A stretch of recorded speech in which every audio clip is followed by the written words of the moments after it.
বাংলাদেশের সাম্প্রতিক পরিস্থিতি, রাজ্য পুলিশের অফিসারদের 50 রাত বর্ডারে কাটানোর নির্দেশ, কেন্দ্রীয় স্বরাষ্ট্র মন্ত্রকের নতুন ভাবনা।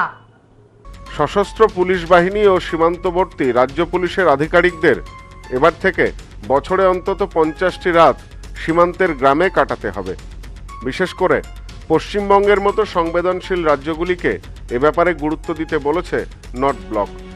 বাংলাদেশের সাথে দীর্ঘ খোলা সীমান্ত পশ্চিমবঙ্গের, সেই পথেই অনুপ্রবেশ, চোরাচালান এবং সেদেশের আভ্যন্তরীণ নিরাপত্তা সংক্রান্ত উদ্বেগের প্রেক্ষিতে এবার বড় নির্দেশ দিল কেন্দ্রীয় স্বরাষ্ট্র মন্ত্রক।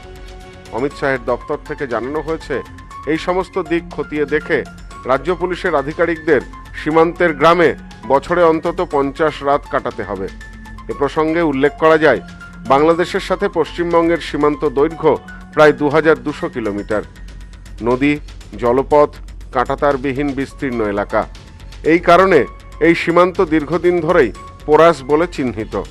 সাম্প্রতিক সময়ে বাংলাদেশের রাজনৈতিক অস্থিরতা, মৌলবাদী শক্তির সক্রিয়তা বেড়ে যাওয়ার প্রেক্ষিতে পশ্চিমবঙ্গের সম্ভাব্য ঝুঁকি নিয়ে নতুন করে সতর্ক হয়েছে কেন্দ্র।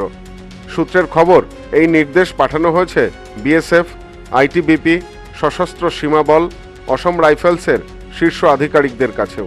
পাশাপাশি নির্দেশ পৌঁছেছে সীমান্তবর্তী রাজ্য পুলিশের প্রধানদের কাছেও। সূত্রের দাবি মেনে এই নির্দেশ পৌঁছানোর কথা রাজ্য পুলিশের ডিজি রাজীব কুমারের কাছেও। কেন্দ্রের মতে, শুধু কাঁটাতার বা টহল বাড়ালেই সীমান্ত নিরাপত্তা নিশ্চিত হয় না। সীমান্ত গ্রামগুলির মানুষের সাথে সরাসরি যোগাযোগ, আস্থা বাড়ানো এবং স্থানীয় স্তরে গোয়েন্দা তথ্য সংগ্রহ হল আসল চাবিকাঠি। সে কারণেই আধিকারিকদের নিয়মিত রাত যাপনের ওপর জোর দেওয়া হয়েছে।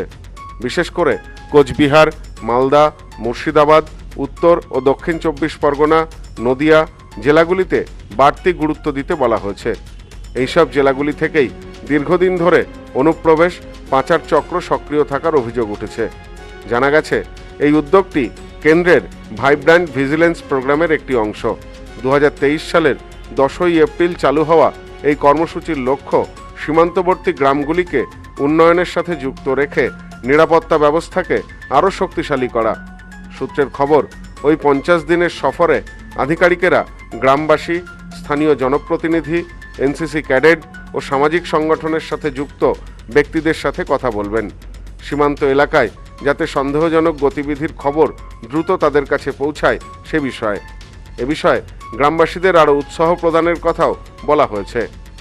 বাংলাদেশের বর্তমান পরিস্থিতি, মৌলবাদের উত্থান এবং খোলা সীমান্ত, এই 3 বাস্তবতাকে সামনে রেখে কেন্দ্রের এই নির্দেশকে রাজ্যের জন্য একটি গুরুত্বপূর্ণ সতর্কবার্তা হিসাবেই দেখছেন নিরাপত্তা বিশেষজ্ঞরা। Bureau report, news no man's land. মোবাইলের জগতে আজও সবার সেরা চিরশ্রী মোবাইল। যে কোনো কোম্পানির মোবাইলের জন্য আসুন, আমাদের এখানে রয়েছে খুব সহজে ফাইন্যান্সের মাধ্যমে মোবাইল কেনার সুবিধা, রয়েছে পুরনো ফোনের বদলে নতুন ফোন নেওয়ার সুযোগ। এখন এই সুবিধা পাবেন আমাদের বনগাঁ এবং চাঁদপাড়া দুটি শোরুমে। চিরশ্রী মোবাইল, যশোহর রোড, বনগাঁ ও চাঁদপাড়া পাটপট্টি মোড়। ফোন নাম্বার 8336957050 এবং 9932486511।